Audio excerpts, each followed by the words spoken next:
السلام علیکم معزز خواتین و حضرات، میں ہوں علی ممتاز اور آپ دیکھ رہے ہیں میرا آفیشیل یوٹیوب چینل۔ اس ویڈیو لاگ میں ہم مشہور معروف اداکارہ ماہرہ خان کی بات کر رہے ہیں۔ ان کی بات کرنا اس لیے ضروری ہے کہ ماہرہ خان کو بھارت کی بہت زیادہ یاد ستا رہی ہے۔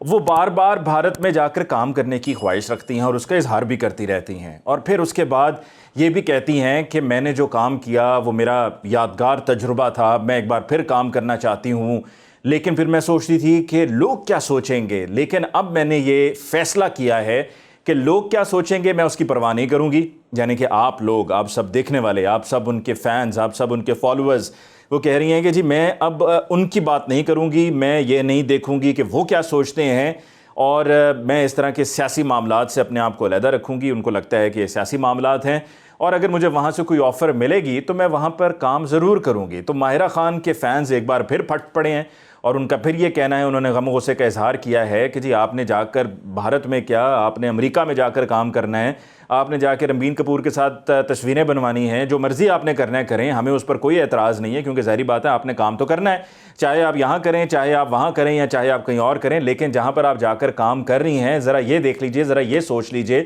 کہ ایک طرف آپ ماہرہ خان بہت زیادہ اپنے دکھ کا اظہار کرتی ہیں، اپنی کیفیات کو بیان کرتی ہیں، یہ بتاتی ہیں کہ آپ کو بہت احساس ہے لوگوں کا۔ جس طرح ابھی ایک واقعہ پیش آیا ہے پنجاب میں، تو اس کی نشاندہی کرتے ہوئے انہوں نے شیریں مزاری صاحبہ کو ٹویٹر پہ کوٹ کرتے ہوئے کہا ہے کہ یہ بہت ہی افسوس اور دکھ کی بات ہے، یہ کہنا بہت ہی افسوس اور دکھ کی بات ہے، اور انویسٹیگیٹ ہونا چاہیے کہ یہ جو معاملہ ہے اوکاڑا کا، اس کی اصل تفصیل کیا ہے۔ لیکن جہاں پر آپ کو اس طرح کے معاملات کا بڑا دکھ اور بڑا افسوس ہوتا ہے،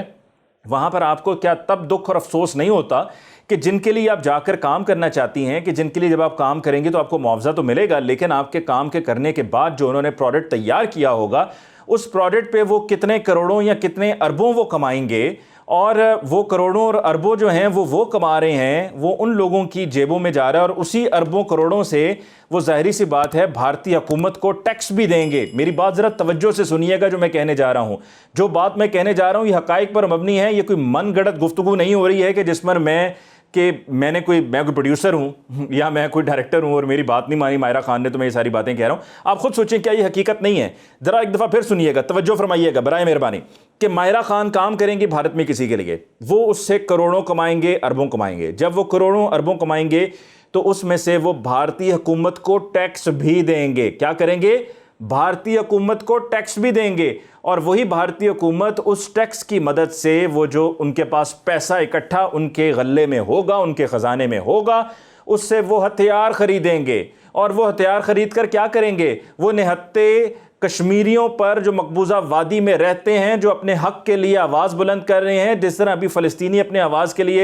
حق کے لیے آواز بلند کر رہے تھے، فلسطینیوں کا بھی مور اور لیس وہی کیس ہے، جو مقبوضہ وادی میں رہنے والے لوگوں کا کیس ہے، وہ بھی مسلمان ہیں جو فلسطین میں رہتے ہیں، جو غزہ میں رہتے ہیں، یہ بھی مسلمان ہیں جو مقبوضہ وادی میں رہتے ہیں، وہ بھی کہہ رہے ہیں کہ ہمیں آزادی دو۔ یہاں مقبوضہ وادی میں بھی رہنے والے کہہ رہے ہیں کہ ہمیں آزادی دو، تو اس ٹیکس کی مدد سے اسلحہ خریدا جائے گا، اور وہ اسلحہ استعمال ہوگا ان نہتے مقبوضہ وادی میں رہنے والے مسلمانوں پر، اور ان کی زندگیاں چھینی جائیں گی، ان کا قتل ہوگا، ان کے حقوق سے ان کو محروم کیا جائے گا۔ یہ کرے گی بھارتی حکومت۔ تو کیا آپ پھر بھی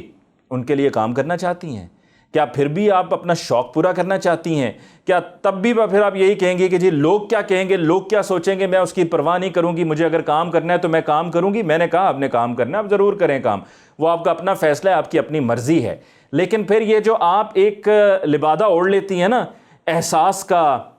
اور اپنی کیفیات کو بیان کرنے کا، اور انسانیت کا دکھ اور انسانیت کا درد ہے، تو پھر کیا وہاں پر اسی پیسے سے جو آپ کو فلم میں یا ڈرامے میں کاسٹ کر کے آپ سے کام لے کر آپ کو معاوضہ دے کر جو کمائیں گے اور پھر ٹیکس دیں گے اور پھر اس سے اسلحہ خریدا جائے گا اور وہاں پر نہتے مسلمانوں پر مقبوضہ وادی پہ چلایا جائے گا اور یہاں پر ایل او سی کی خلاف ورزی کرتے ہوئے بھی یہاں پر بھی بمباری اور گولے برسائے جائیں گے، تو کیا تب انسانیت آپ کی سو چکی ہوگی؟ کیا تب آپ کی انسانیت نہیں جاگی ہوئی ہوگی؟ تب آپ کا احساس کہاں ہوگا؟ تب آپ کے احساس کو کیا جھنجھوڑنا پڑے گا، جگانا پڑے گا، یا آپ کے احساس کو بھی معاوضہ دے کر آپ کے احساس کو جگانا پڑے گا؟ سوچئے کہ آپ کے پھر چاہنے والے، آپ کے فینز، آپ کے فالوورز جو آپ کے کام کو سراہتے رہے ہیں، وہ پھر اگر آپ سے شکوہ کریں گے، شکایت کریں گے، تو کیا وہ ٹھیک نہیں کر رہے ہوں گے؟ وہ بالکل ٹھیک بات کر رہے ہوں گے، کیونکہ آپ نے ان کے جذبات کو ٹھیس پہنچائی ہوگی, آپ نے ان کے جذبات کے ساتھ کھیلا ہوگا, اور آپ نے انہیں وہ دکھ دیا ہوگا جو کم از کم وہ آپ سے ایکسپیکٹ نہیں کر رہے ہوتے. اس کے بارے میں سوچئے, کیونکہ یہ کہنا چھوڑ دیجئے کہ لوگ کیا کہیں گے. آپ ایک پبلک فگر ہیں, آپ کی اب جو لائف ہے وہ ایک پبلک فگر ہے, آپ ایک سیلیبریٹی ہیں. تو چونکہ آپ سیلیبریٹی ہیں تو آپ کو پھر ان لوگوں کے بارے میں سوچنا پڑتا ہے نا, کہ جو آپ کو فالو کر رہے ہوتے ہیں. اور ہم آخرکار پاکستانی ہیں, اور ساتھ ساتھ ہم انسان بھی ہیں, مسلمان ہیں ہم الحمدللہ. تو پھر اگر آپ انسانیت کی بات کرتے ہیں تو ذرا یہ لنک سوچئے گا, جس پر آپ نے کہا جی میں پرواہ نہیں کروں گی کہ لوگ کیا سوچتے ہیں. ذرا یہ لنک سوچیں, آپ نے کام کیا, وہاں پر ٹیکس دیا گیا, ٹیکس سے اسلحہ خریدا گیا, مقبوضہ وادی میں بے قصور مسلمانوں پر گولیاں برسائی جائیں گی, ان کو شہید کیا جائے گا, تو یقیناً یہ انسانی حقوق کی خلاف ورزی ہے. اور یہی انسانی حقوق کی خلاف ورزی کو لے کر آپ نے شیریں مزاری صاحبہ کو ٹویٹر پہ کہا ہے کہ کوئٹہ کے واقعے کو انویسٹیگیٹ کریں. تو یہ بھی انسانی حقوق کی خلاف ورزی ہے. تو جہاں پر اس طرح سے انسانی حقوق کی خلاف ورزی کی جا رہی ہوگی, جو لوگ یہ کر رہے ہوں گے, کیا آپ انہیں سپورٹ کریں گی یا آپ انہیں کنڈیم کریں گی؟ اس بات کے بارے میں سوچئے. مجھے ممتاز کو اس ویڈیو لاگ سے دیجیے اجازت. اللہ نگہبان.